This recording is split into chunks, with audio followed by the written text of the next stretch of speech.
విద్యార్థుల వ్యక్తిత్వం ముందు పోటీలు తర్వాత అనే నినాదమే మమ్మల్ని ముందుకు తీసుకెళ్తుందని Silver Oaks International Schools education director doctor Sitamurthy అన్నారు.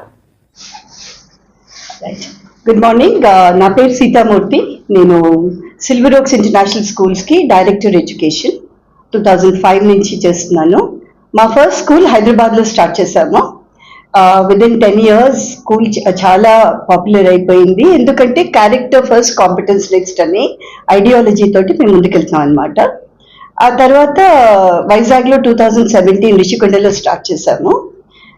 చాలా బాగా రిసీవ్ చేసుకున్నారు వైజాగ్ పేరెంట్ కమ్యూనిటీ. ఎందుకంటే దే హర్డ్ అబౌట్ మా హైదరాబాద్ స్కూల్ గురించి, ఆ రెప్యుటేషన్ గురించి విన్నాక దానివల్ల మాకు ఫస్ట్ ఇయరే మోర్ దెన్ 200 అడ్మిషన్స్ అయ్యాయి. ఇప్పుడు 7 years కంప్లీట్ అయింది. అక్కడ 3 years నుంచి హౌస్ఫుల్ అయిపోయి అడ్మిషన్స్ ఇవ్వలేక, రికమెండేషన్స్ వచ్చి ఆబ్లిగేషన్స్ నిలబెట్టుకోలేక 2 years back we came up with this idea, ఇంకో క్యాంపస్ వైజాగ్ లో స్టార్ట్ చేద్దామని. అప్పుడు కొమాడిలో మొదలు పెట్టామన్నమాట. ఇవాళ ఇనాగ్రేషన్ దానికి. ఎందుకు పాపులర్ అయింది అనేది మేము కూడా ఎప్పుడు రిఫ్లెక్ట్ చేసుకుంటూ ఉంటాం. మా ఐడియాలజీ ఏంటంటే పిల్లల్లో ముందు క్యారెక్టర్ ఎడ్యుకేషన్, వాల్యూ జనరేషన్ అనేది వాళ్ళకి నేర్పించాలి. వాళ్ళలో వాళ్ళకి సెల్ఫ్ రెస్పెక్ట్, సెల్ఫ్ వర్త్ ఉంటే వాళ్ళు కాంపిటీషన్ కావాలి, కానీ కాంపిటెంట్ కూడా అవ్వాలి. ఈ బిలీఫ్ తోటి మేము ముందుకెళ్తున్నాము. ఈ స్కూల్లో IB international baccalaureate the primary years programme ఉంటుంది. ఆ తర్వాత సిబిఎస్ఈ గ్రేడ్ 7 నుంచి 10 వరకు ఉంటుంది. ముందుకెళ్ళాక 11th and 12th కూడా స్టార్ట్ చేద్దామనే ప్లాన్ ఉంది మాకు. So silver Oaks International schools అనేది మాకు ప్రైవేట్ స్కూలే, కానీ మా ప్రైవేట్ స్కూల్లో ఉన్న ఫిలాసఫీ, పర్పస్ అనేది మమ్మల్ని అందరినీ డ్రైవ్ చేస్తుంది. టీచర్స్ అనేవాళ్ళు పిల్లర్స్ అన్నమాట మా స్కూల్కి. మేమందరం మా సొంత కరికులం డెవలప్ చేసుకుంటూ, curriculum for philosophy and for competence రెండు మేమే జనరేట్ చేసుకుంటూ వస్తున్నాం ఇన్నేళ్ళ నుంచి. So 22 years of Silver Oaks, 5th campus, 9th June we are inaugurating, and we are very very happy, and we love Vizag, by the way, because Vizag is called city of destiny antaru. So bahusha ma Silver Oaks ki idoka milestone to have a second campus in Visakhapatnam. Thank you very much. Okay, మా main campus 2002 లో మొదలు పెట్టాము. హైదరాబాద్ లో ఇంకో 2 campuses ఉన్నాయి, అవి కూడా Housefull అయిపోయాయి. హైదరాబాద్ లోనే ఇంకో స్టార్ట్ చేసే ప్లాన్ ఉంది. విజయవాడలో ఒకప్పుడు అనుకున్నాము, తర్వాత పొలిటికల్ సినారియో మారాక మేము పెద్ద ముందుకెళ్ళలేదు. కానీ బహుశా ఇప్పుడు in the change scenario we may plan విజయవాడలో కూడా పెట్టడానికి. First competence next. ఎందుకంటే పిల్లల్లో ఈ మధ్య ఒక 10 ఏళ్ళ నుంచి ఏంటంటే పిల్లలకి మార్క్స్ వస్తే చాలు, రిజల్ట్స్ వస్తే చాలు, గ్రేడ్స్ వస్తే చాలు అనే ఒక పెద్ద మొమెంటం వచ్చింది. మేమేంటంటే మార్క్స్ ముఖ్యమే, గ్రేడ్స్ ముఖ్యమే, కానీ ముందు పిల్లల ఎమోషనల్ హెల్త్ ముఖ్యం, వాళ్ళ సోషల్ హెల్త్ ముఖ్యం, వాళ్ళ పర్సనల్ హెల్త్ ముఖ్యం. దాని మీద ఫోకస్ చేసాం. పిల్లలకి they should feel I have my own self-respect, I have my own self-worth. And దాన్ని మేము క్యారెక్టర్ డెవలప్మెంట్ అంటాం. ఆ క్యారెక్టర్ డెవలప్మెంట్ చేయడానికి ప్రభుత్వం విడుదల చేసిన జీవో నంబర్ 1 ప్రకారం నిబంధనలు పాటించని ప్రైవేటు విద్యా సంస్థలపై చర్యలు తీసుకోవాలి మువ్వల శ్రీనివాసరావు డిమాండ్ చేశారు. అందరికీ నమస్కారం. 2024-25 సంవత్సరానికి గాను విద్యా సంవత్సరం రేపు 13/6/2024న స్కూల్స్, కాలేజీలన్నీ రీఓపెనింగ్ జరగబోతున్నాయి. చాలా సంతోషం. అయితే ముఖ్యంగా మరి విద్యా సంస్థలు మరి ప్రభుత్వం ఇచ్చినటువంటి నిబంధనలు ఏవైతే ఉన్నాయో అవి పాటిస్తున్నాయా లేవా అనేది ఒకసారి అధికారులు పర్యవేక్షణ జరపాలి. ఒకటి, GOMS నెంబర్ 1 ప్రకారం మరి కాలేజీలు ప్రభుత్వం వారు నిర్ణయించిన ఫీజులే కట్టించుకోవాలి తప్ప మరి ఎక్స్ట్రా ఫీజులు కట్టించుకోకూడదు. మరి అలాగే ఏదైతే క్లాస్ రూమ్లో ఉన్నటువంటి విద్యార్థులు ఎంతమంది అయితే ఉంటారో అందులో 25% విద్యార్థులకి ఫ్రీగా ఎడ్యుకేషన్ ఇవ్వాలి. పేద విద్యార్థులకి ఫ్రీగా ఎడ్యుకేషన్ ఇవ్వాలి. అలాగే ప్రధానమైనది ఫైర్ స్టేషన్, ఫైర్ వారి నో అబ్జెక్షన్ సర్టిఫికేట్ ఉండాలి. ఫైర్ సంబంధించి ఏదైనా ప్రమాదం జరిగినట్లయితే ఈ లారీ ఏదైతే ఉందో ఈ లారీ నేరుగా విద్యా సంస్థల స్కూల్స్ దగ్గరికి వెళ్ళిపోవాలి. వెళ్ళే విధంగా రోడ్లు ఉండాలి. మరి అలాగే 2009 హైకోర్టు ఆదేశానుసారం విద్యా హక్కు చట్టం అనేది ఒకటి ఉంది. ఆ చట్టంలో విద్యార్థుల తాలూకు తల్లిదండ్రులని భాగస్వాములను చేసి ఇక్కడ ఏం జరుగుతుంది ఎంతంత ఏంటి మొత్తం డేటా అంతా ప్రభుత్వం వారు ఇచ్చినటువంటి నిబంధనలన్నీ కూడా తల్లిదండ్రులకు తెలియాలి. మరి ఇటువంటివి అనేకం ఉన్నాయి. మరి దాదాపు 29 నియమ నిబంధనలు ఉన్నాయి. మరి ఈ నిబంధనలన్నీ పాటిస్తున్నారా లేదా అని చెప్పి మరి అధికారులు ఒకసారి పర్యవేక్షణ జరపాలని చెప్పి ఈ సందర్భంగా నేను కోరుకుంటా ఉన్నాను. మరి అలాగే ఏ నిబంధనలు పాటించకుండా మరి ఉన్నటువంటి విద్యా సంస్థలను తక్షణమే రద్దుపరిచి వాళ్ళకి నోటీసులు పంపించి రద్దుపరచాలని చెప్పి ఈ సందర్భంగా కోరుకుంటా ఉన్నాను. మరి ఒకసారి వెళ్ళి విద్యా సంస్థలు మరోసారి నేను అడుగుతా ఉన్నాను, విద్యా సంస్థలన్నీ సక్రమంగా నడుస్తున్నాయా లేవా, వాళ్ళకి ఆదేశాలు అన్ని నిబంధనలు పాటిస్తున్నారా లేదా అనేది మరి ఒకసారి అధికారులు పర్యవేక్షణ జరపాలని చెప్పి ఈ సందర్భంగా కోరుకుంటూ సెలవు తీసుకుంటా ఉన్నాను. నా పేరు మోవల్ శ్రీనివాసరావు, పిసిసి అధికార ప్రతినిధి, బొబ్బిలి నియోజకవర్గం. నమస్కారం. భూములు ఇచ్చి మోసపోయాం, హైకోర్టులో గెలిచిన న్యాయం జరగలేదు, 15 ఏళ్లు గడిచిపోతున్నా పట్టించుకొని ప్రజాప్రతినిధులు. భూములు ఇచ్చి మోసపోయాం, హైకోర్టులో గెలిచినా న్యాయం జరగలేదు, 15 ఏళ్లు గడిచిపోతున్నా పట్టించుకొని ప్రజాప్రతినిధులు. మాకు అన్యాయం చేశారంటూ బక్కన్నపాలెం, కొమ్మాది, రేవళ్లపాలెం రైతులు ఆందోళన. సీనియర్ జర్నలిస్ట్ విశాఖ జిల్లా కలెక్టర్ దగ్గర నుండి హౌసింగ్ కార్పొరేషన్ పీడీ వరకు భూమి కోల్పోయిన రైతులకు ఇల్లు ఇచ్చిన తర్వాతే ఇతరులకు కేటాయిస్తామని హామీ ఇచ్చి నేడు భూములు కోల్పోయిన రైతులకు ఇల్లు ఇవ్వకుండా వేరే వాళ్లకు కేటాయించి మమ్మల్ని మోసం చేశారని రైతులు ఆవేదన వ్యక్తం చేస్తున్నారు. జీవీఎంసీ 6వ వార్డు పరిధి జవహర్ నవోదయ విద్యాలయం వద్ద రైతుల వద్ద నుండి ఎటువంటి నష్టపరిహారం ఇవ్వకుండా వారి భూములు లాక్కుని ఎన్టీఆర్ హుదూద్ ఇల్లు నిర్మించిన సంగతి అందరికీ తెలిసిందే. అయితే భూములు కోల్పోయిన రైతులు దశాబ్దాల కాలం నుండి పోరాడుతున్నారు. చివరకు 2017లో హైకోర్టులో కేసు కూడా వేశారు. హైకోర్టు భూములు కోల్పోయిన రైతులకు ఇల్లు ఇవ్వాలని ఆదేశించింది. సర్వే నెంబర్ 96 నుండి 101 వరకు గల 80 ఎకరాల భూములు తీసుకుని పోలీస్ శిక్షణ కేంద్రం, జవహర్ నవోదయ, సేరి కల్చర్, దివ్యాంగుల ఐటీఐ నిర్మించారు. తర్వాత జూనియర్ కాలేజీ, ఎన్టీఆర్ హుదూద్ ఇల్లు నిర్మించారు. ఈ క్రమంలో భూములు కోల్పోయి తీవ్ర నష్టానికి గురైన రైతులు పోరాటం చేస్తూ వచ్చారు. ఈ పోరాట క్రమంలో కనీసం రైతుల కుటుంబానికి 2 ఇళ్లు ఇవ్వాలని కోరారు. రైతులకు ఇల్లు కేటాయించిన తర్వాతే ఇల్లు ప్రారంభిస్తామని అధికారులందరూ హామీ ఇచ్చారని తెలియజేశారు. ఇది అందరికీ తెలిసిన విషయమే. ఈ కార్యక్రమంలో కొమ్మాది రేవళ్లపాలెం, బక్కన్నపాలెం నుండి స్థానికులు, రైతులు మద్దతుగా పాల్గొన్నారు. దళితులకు అన్యాయం చేయొద్దు, దళితులకు అన్యాయం చేయొద్దు, దళితులకు అన్యాయం చేయొద్దు. ప్రింట్ మీడియా సోదరులందరికీ నా సామాజిక నమస్కారాలు. నేను ఉత్తరాంధ్ర జిల్లాల ఎంఆర్పిఎస్ సీనియర్ లీడర్. నా పేరు మూర్తరమణ.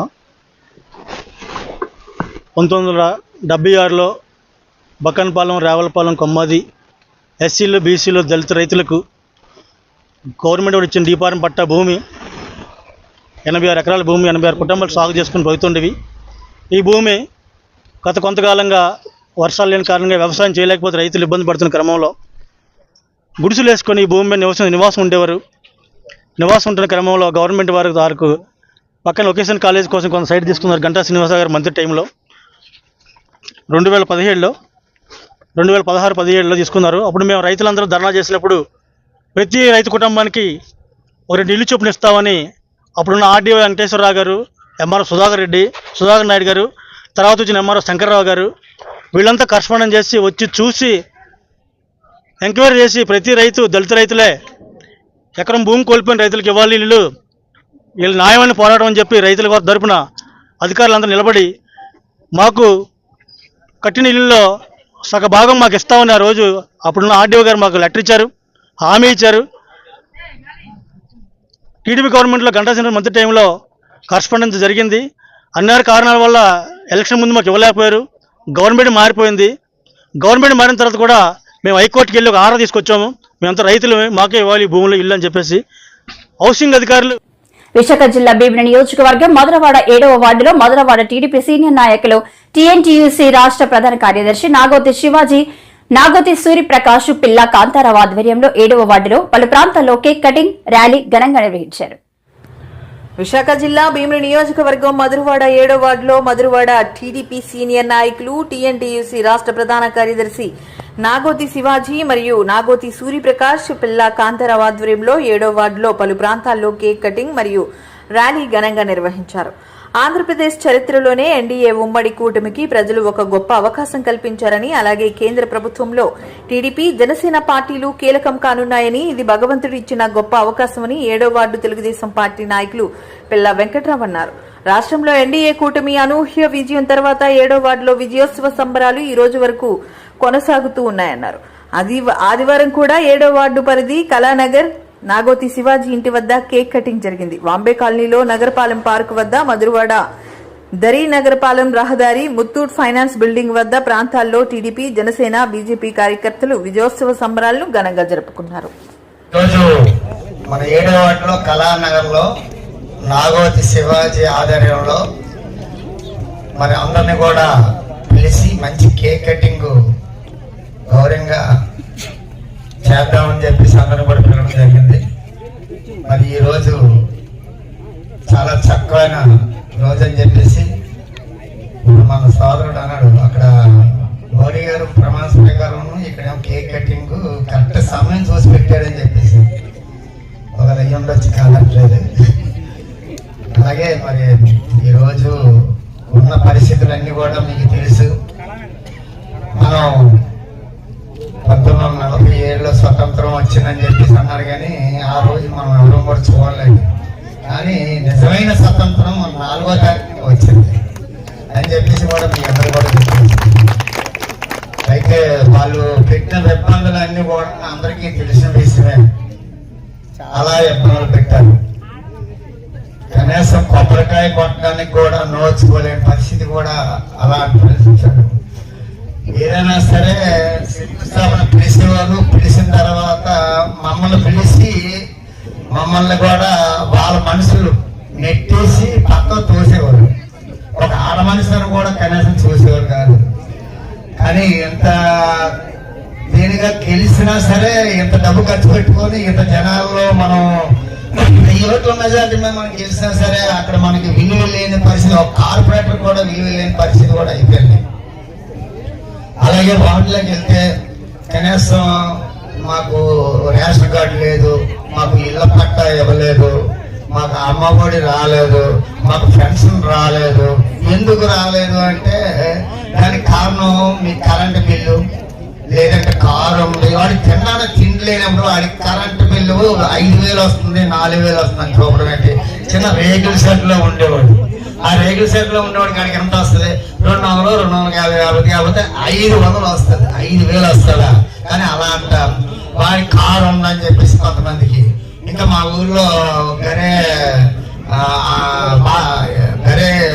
ఎక్కడున్నా ఏదో పేరు, వాడికి తినడానికి తినలేదు, పాపం ఉండడానికి ఇల్లు లేదు, ఎవరిదో కారిపోయిన ఇల్లు ఇంట్లో ఉంటే వాడికి 2 ఎకరాల భూమి ఉందని చెప్పేసి కూడా వాడికి పట్టా కూడా ఇవ్వలేదు, పెన్షన్ కూడా ఇవ్వలేదు.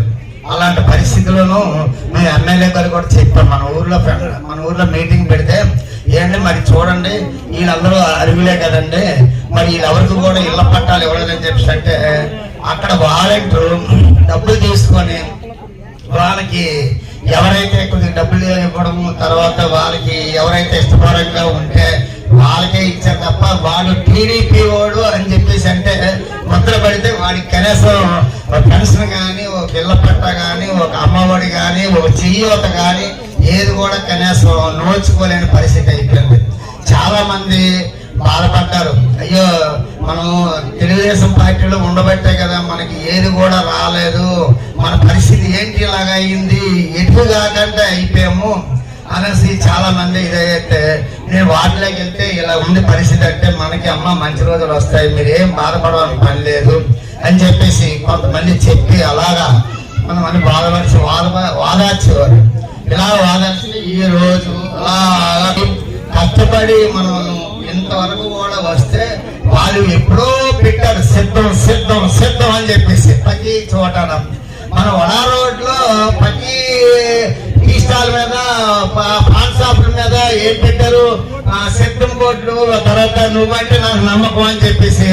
అప్పుడు అసెంబ్లీ రౌడీలో సినిమాలో చూసాం, భాషా టీ స్టాల్, భాషా పాన్ షాప్ అని చెప్పేసి ఇలాంటివి పెడితే వాడిని పిలిచి రోజు పోలీస్ స్టేషన్ లో ఉన్నాడు. దానికి పచ్చని సాక్షి మన కానూరు నక్షత్రం, మన సెక్రటరీ. అరే బాబు నువ్వు ఉంటే వైఎస్ఆర్ పార్టీలో ఉండొచ్చు కాదంటలేదు, కానీ మా గొడవకోవాలి ఏరియాలో అంతా కూడా మరి దారుణంగా నువ్వు ప్రతి పాఠశాల బోర్డులే పెట్టడం పర్లేదు. అప్పుడు ఇప్పుడు మహాబాబు సినిమా తీయడం కాదు కానీ ఇప్పుడు వేరే సినిమా తీసినట్టున్నావు. కానీ మొట్టమొదటిసారి మా గవర్నమెంట్ రాగానే ఖచ్చితంగా నీకు మట్టికి సీట్ వైపు చేయడం ఖాయం అని చెప్పేసి కూడా చెప్పాను నేను. సీఏ గారు అన్న బాబు మీరు ఈ టైంలో కానీ రెగ్యులర్ అని మాట్లాడేవారు, ఇక్కడ మాట్లాడకండి ఏదైనా ఉంటే మీరు బయట చూసుకోండి అని చెప్పి కూడా చెప్పారు అన్నమాట.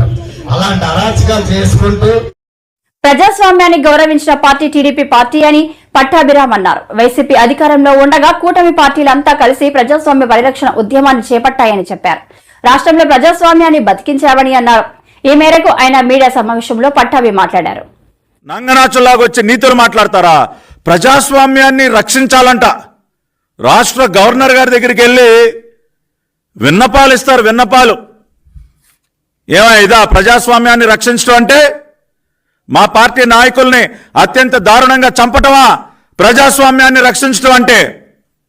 నేను సూటిగా అడుగుతా ఉన్నా, తెలుగుదేశం పార్టీ నాయకుల్ని కిరాతకంగా చంపటాన్ని ప్రజాస్వామ్యాన్ని రక్షించడం అంటారా?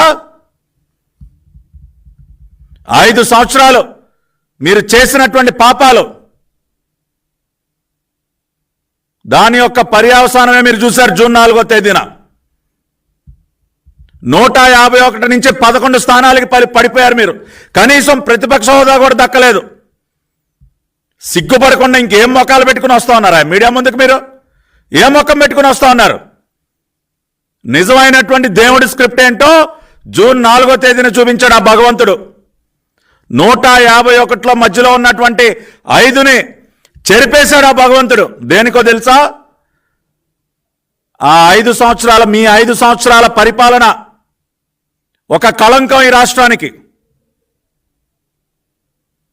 అటువంటి కళంకాన్ని రూపుమాపాడు ఆ భగవంతుడు. అందుకనే ఆ 5ని చెరిపేసి మీకు కేవలం 11 మాత్రం మిగిల్చాడు. ఆ విషయాన్ని అర్థం చేసుకోకుండా ఏంటయా మీరు మీడియా ముందుకు వచ్చి మాట్లాడేది? ఇవాళ నేను ఈ మీడియా సమావేశం ద్వారా ఒకటే చెప్తా ఉన్నా, ఎస్, తెలుగుదేశం పార్టీ నిజంగా ప్రజాస్వామ్యాన్ని గౌరవించినటువంటి పార్టీ రాష్ట్రంలో తెలుగుదేశం పార్టీ. కూటమి పార్టీలు జనసేన, భారతీయ జనతా పార్టీ ప్రజాస్వామ్య పరిరక్షణ ఉద్యమాన్ని చేపట్టాం మేమందరం కూడా కలిసి. ఇవాళ రాష్ట్రంలో తిరిగి ప్రజాస్వామ్యాన్ని బ్రతికించాం మేము. అటువంటి మాకు ప్రజాస్వామ్యం యొక్క పాఠాలు మాకు చెప్తారా?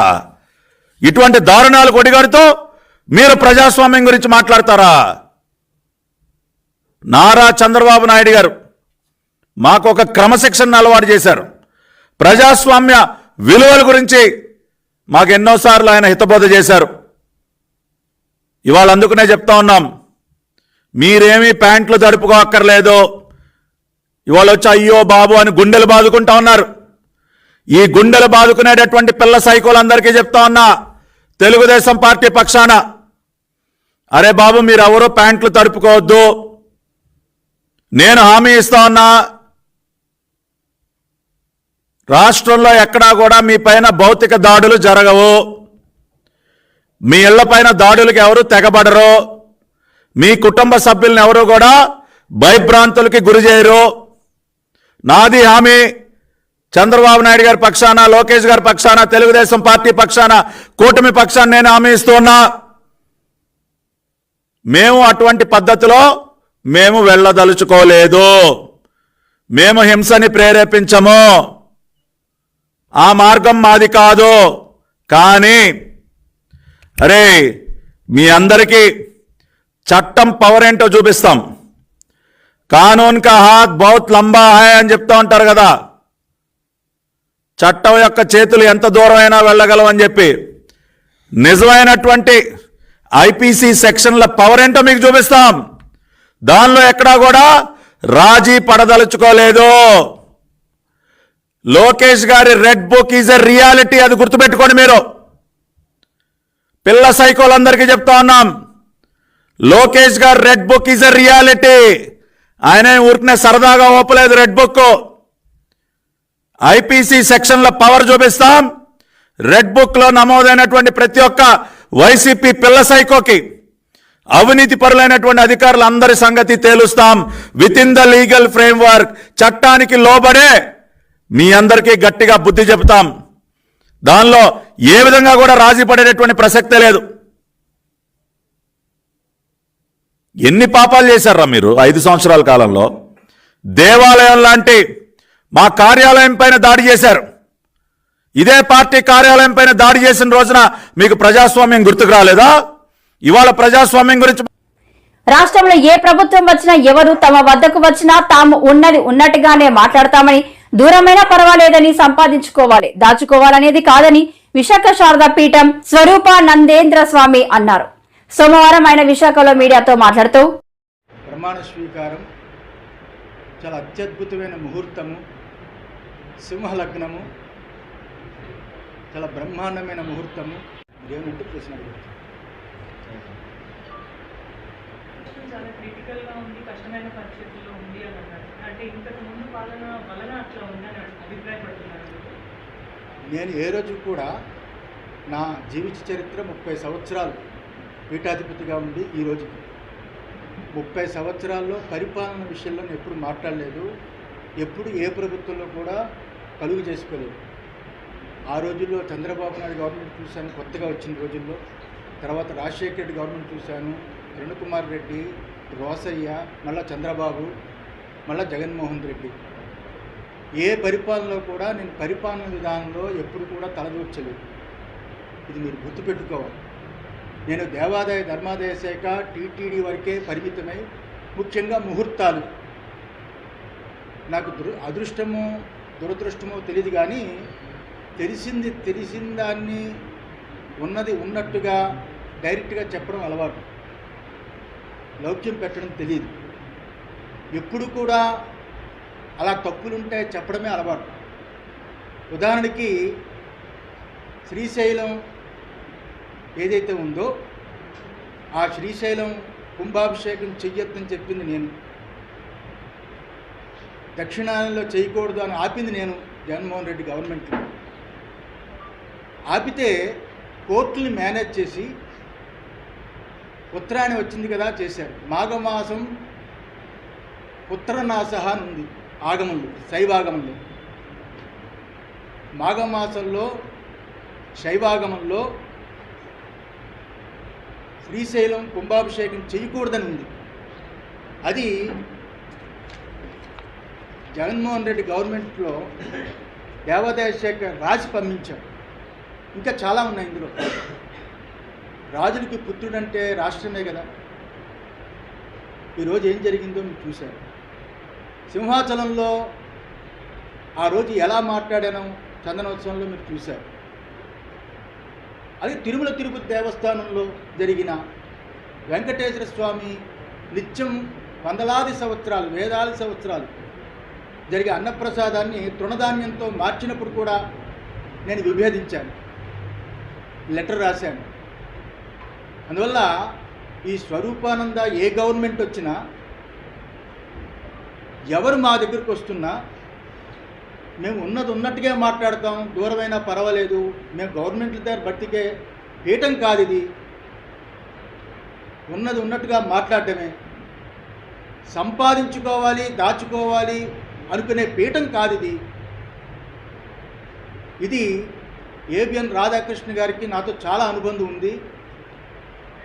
నేను ఏ రకంగా ఎటువంటి తప్పులు చేయకుండా ఉంటానో ఆయనకు బాగా తెలుసు. బిఆర్ నాయుడికి తెలుసు, నరేంద్ర చౌదరికి తెలుసు, చాలామందికి తెలుసు. ఈ 5 ఏళ్లలో పీఠం ఎప్పుడు ఎలా ఉందో ఇప్పుడు అలాగే ఉంది అన్ని రకాలుగా. అందువల్ల ఇప్పుడు ఎప్పుడూ యుద్ధమే చేస్తుంది. ఈరోజు నేను చంద్రబాబుని ఏదో కొత్తగా పొడుతున్నాను అనుకోవద్దు. ఎందువల్లంటే అప్పుడు ముఖ్యమంత్రి అయినప్పుడు కూడా చంద్రబాబు గెలవాలని, అప్పుడు మురళీమోహన్ రాజమండ్రి ఎంపీగా ఉన్నప్పుడు నేనే అప్పుడు రాజమండ్రిలో చాలా పెద్ద సభలు పెట్టి సాధువులందరినీ పిలిచి చిలుకూరి ఏదో అనుకుంటాను ఆయన కళ్యాణ మండపం మురళీమోహన్ గెలిపించడానికి సాయశక్తిలా ప్రయత్నం చేశాను.